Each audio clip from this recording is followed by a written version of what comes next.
apart from Anthony fucking Taylor, yesterday was a very, very, very good day. How's everybody doing? It's Paul from Magpie 24/7, out and about, cruising around, getting some stuff done, getting caught up on my Monday, but I'm doing so with a smile on my face today because Newcastle United got the business done yesterday.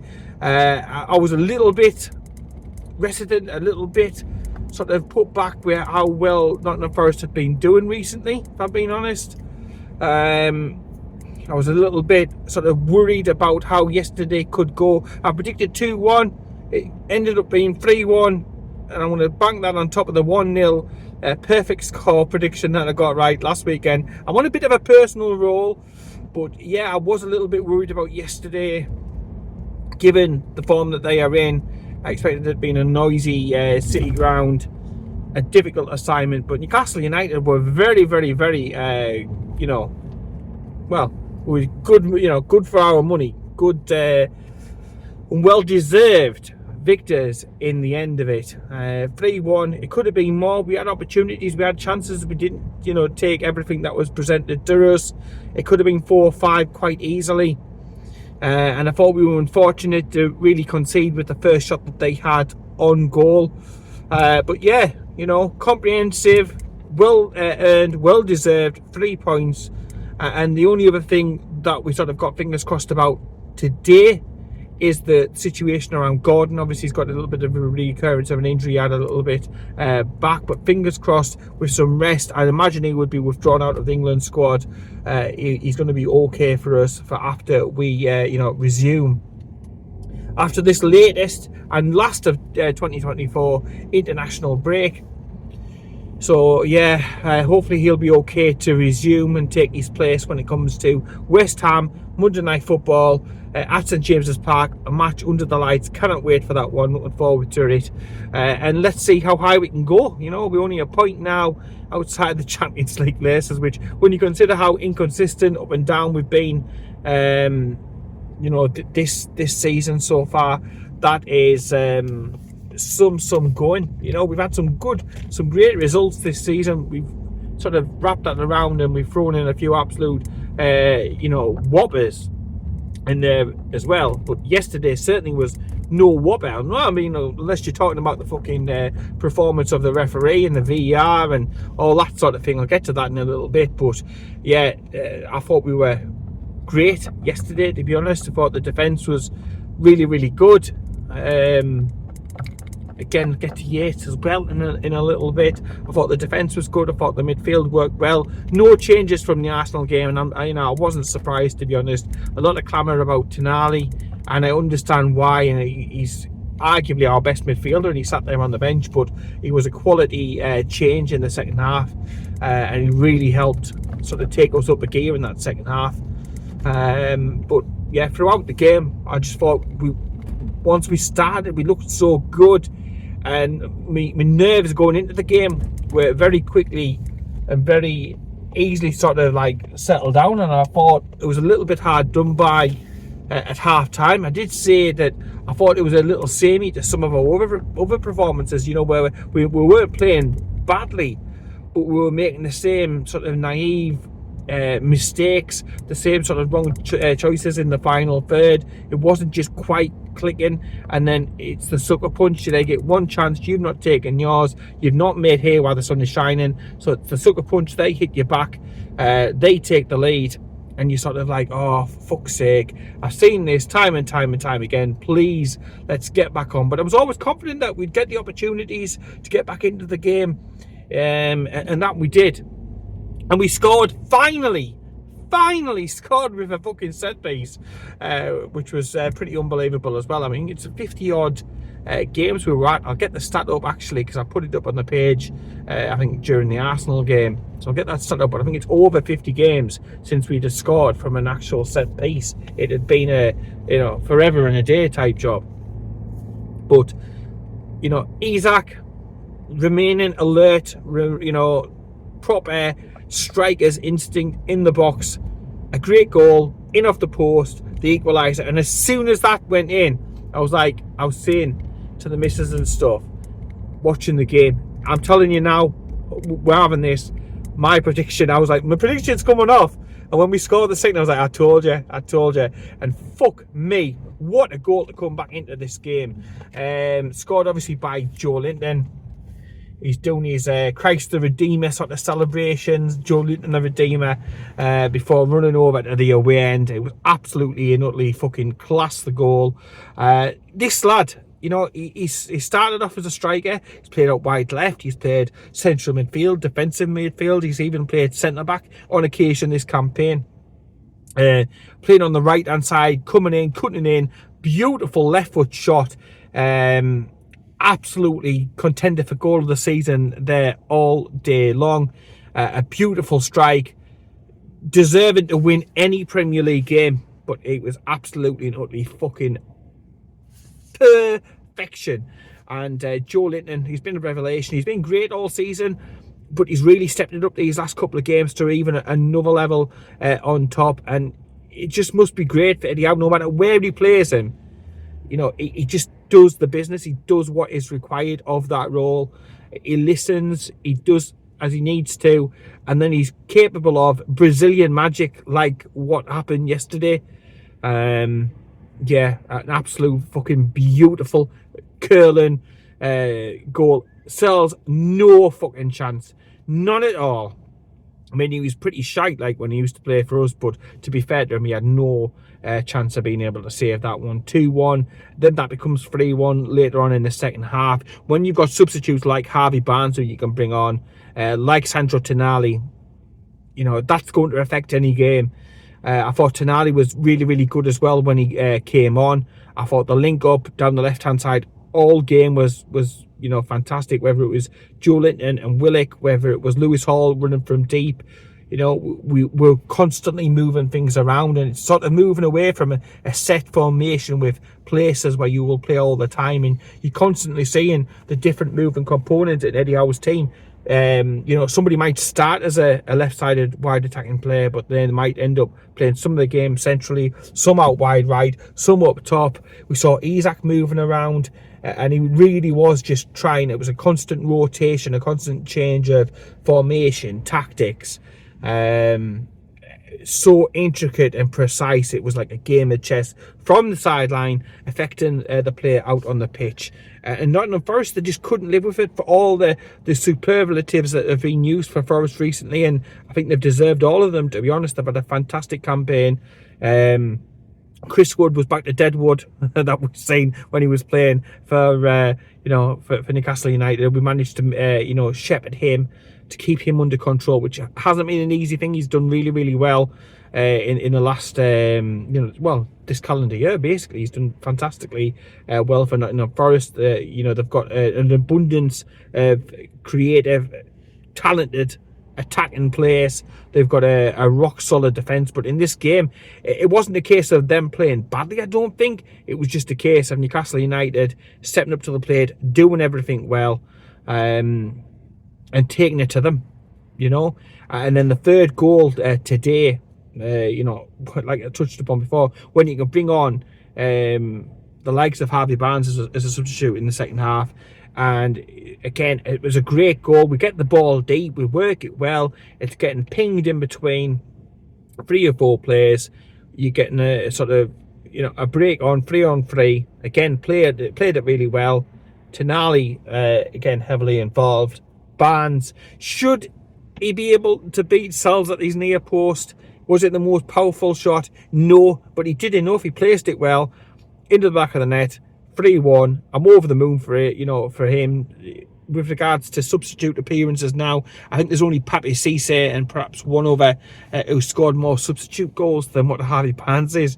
He's absolutely fantastic, and he's a killer from the bench. He will no doubt want to be able to start in games very, very shortly, but for the time being, he's certainly done the fucking business. He's not sulking. He's not getting the tit on from the bench. And nor is Sandro Tonali. So it's absolutely fantastic. There was a late substitution as well for Azula, and I can only think that he's trying to help the lad out by an appearance bonus or something, because literally right at the end he got about 5 seconds on the pitch, didn't touch the ball. Fuck me. But you know, man management, making sure that everybody's okay. Again, tick. but 5 seconds, what can you really do? But yeah, I'll place for him. A couple extra quid in the pay packet. Why fucking not? Only gripes throughout. A yellow card, Dan Burn. Dan Burn will miss the West Ham game, which is unfortunate because he's been playing absolutely cracking. But we do have Kelly in reserve, and he certainly didn't let anybody down during the the Chelsea Cup game, did he? So we're on a decent run now. Confidence, morale is high within the squad, who are now jetting off to Saudi Arabia for a little bit of warm weather training. Hopefully Gordon's on that flight rather than any flight to Greece to play in these stupid fucking international freaky tournaments. I fucking don't know, your Nations League or whatever you want to call it. It doesn't want to be risked. We need to be capable to look after him internally with our medical department to get them back right for us for the West Ham game, fingers crossed. But yeah, definitely got to be the feeling in the camp has to be high, it has to be good. Newcastle United shot up the table a point off Champions League, which is ridiculous, because I still think if we finish somewhere between 7th or something like that, get some sort of European competition, then I think that will be decent. But the fact of the matter is we are only a point off. The gripes I was getting onto before, wasn't I? The gripes only come from nothing that we've done, nothing that the majority of the Forest players did. I thought Yates was a lucky bastard and a half. Got to call it out as I see it. I thought he got away with an elbow because he was looking, he knew what he was doing. For the first one on Livramento, you'd think you would have learnt your lesson off there. Keep your head down, not stick it above the parapet again and give the referee a decision. So what does he do? He nearly fucking kneecaps Sean Longstaff. Anything like that, I don't give a shit. How high he was, again, it should have been another red card. So he's done 2 red card fouls, not even received a yellow, and that is a sad indictment for the well, that's I said the fucking keeper, the fucking referee, and the VAR team. If Mr. Magoo misses it out on the pitch, and then I don't know how, because he was looking straight at it, but if he's missed it, you would think that somebody in the VAR would say, look, you've cocked up, you've ballsed up here, let's sort this out. Any other player, if Bruno does that, it's a red card all day. It's going to be a red card. But the consistency from these referees, it's I've said it before, it's like up and down like a pair of fucking prostitute's pants. It should have been off, but I do not know what goes through some of these referees. It's not the first shite referee we've had this season. It won't be the last. In fact, it just seems to be week in and week out. The standard of these referees is absolutely and utterly fucking dog shite. Honestly, I cannot in any which way, if I take my Newcastle United hat off or whatever, see what he's thought about to think, are they actually fine? So they were lucky as shit not to be down to 10, not to be down to 10 men. But still, Newcastle United kept working away, and even I wouldn't have cared if they had 12 or 13 men, to be honest. Yesterday, the mood that the Newcastle United players were in, and I think Willock picked it up well before the game. It was, look, we come here for the victory, we've come here for the 3 points, and that was the focus. There was a determination, there was a steeliness, and for that little bad run that we went through where we couldn't sort of get much luck, we've come out the other side. We weren't bad during that bad spell. That's the thing about it. It wasn't the case that we were playing badly. Just results weren't quite coming for us. We've had that little bit of extra luck, that little bit of extra quality. We've stumbled across a couple of positions and a couple of solutions to some problems that seem to work and work well. So we've got to continue that going forward now. And credit to the players. They've dug themselves out of that little bit of a rut that they were in, a little bit of a hole that they were in, and they've given themselves a platform to really push on after this latest international break with some very favourable fixtures. I know no fixtures are easy in the Premier League, so I don't take anything for granted, but the likes of West Ham coming up, Palace coming up, fingers crossed we can get some victories, we can get some more points on the table, and then look to have a very, very happy and merry Christmas festive period, and to see where we are in another week or two's time, because literally at this stage of the game, anything is possible for Newcastle United with the players that we've got, the run of games. And then we're not too far off a January transfer window where, let's face it, we should be quite active, money ready to go. Paul Mitchell flying here, there and everywhere, scouting players, getting all of his sort of everything in a line sorted, ideas mapped out, budgets mapped out, so we can literally move at fucking greased lightning to be able to sign 1 or 2 quality reinforcements up. And let's see where the rest of the season takes us. We've still got as well the League Cup to look forward to. It's happy days as far as I'm concerned, Fingers crossed we can get past Brentford, and then you've got a semi-final to be able to look forward to, a 2-legged semi-final to look forward to in the new year. Hopefully a couple of signings, and let's keep the positive energy, the positive momentum from this little run. But if you'd have said, whilst we're in that little bit of a rut, that you'd go and you'd beat the likes of Chelsea, Arsenal and Nottingham Forest, you'd have probably said, stop sniffing the fucking glue. But that is exactly what we've done. And I couldn't be more happy. I could not be more happy. The 3-year anniversary, Eddie Howe and everything as well, so it all ties nicely in. 600 games as that is now as well for Eddie Howe, since his first game managing Bournemouth at the Darlington Arena, or the Reynolds Arena, or whatever you want to call it, against Darlington. 600 games. I'm looking forward to 600 more at Newcastle United. You can just literally keep doing what you are doing.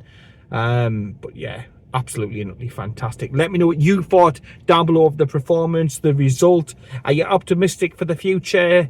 Signings. We're getting into the festive run of fixtures and stuff very, very shortly. Looking forward to that. And how are you feeling about this game coming up against West Ham? And I suppose as well we'll have to start to think about, if Gordon doesn't make it, if he is going to miss a few weeks, who comes in? How do you rejig the tactics? And can we continue this fine run of form on? Because the Premier League, I've never known one like it. It's literally as tight as a fucking duck's ass. All the teams are sort of concertinaed up from 3rd right the way down to about 9th. There's a point or so separating them. So we're in the mix. What's important now is to get that consistency and to cement us as the team who are pushing up. But, when you go into weekends, you're looking at games like fucking Ipswich and Spurs, and Ipswich going to Spurs' ground and getting a win. Anything is possible. Anything can happen, it seems, this campaign. So if we get our shit together, if we get ourselves a little bit of consistency, we'll get our head above the water, and perhaps it is us who can, finish a little bit higher in those European places. So everything crossed on that, and everything, of course, crossed for the cup game as well. That's coming up very, very shortly. But yes, a great day at the office. 3 points well deserved. Isak back in amongst the goals, but that's 4-4 now. He's got his confidence and he's got his mojo back.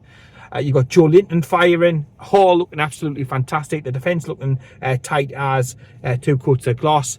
Nick Pope, I thought he had some good saves as well.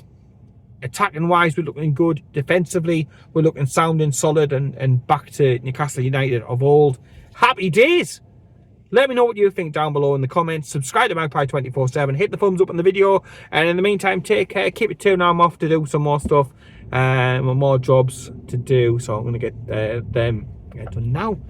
So yeah, do all that for me. And I will speak to you shortly.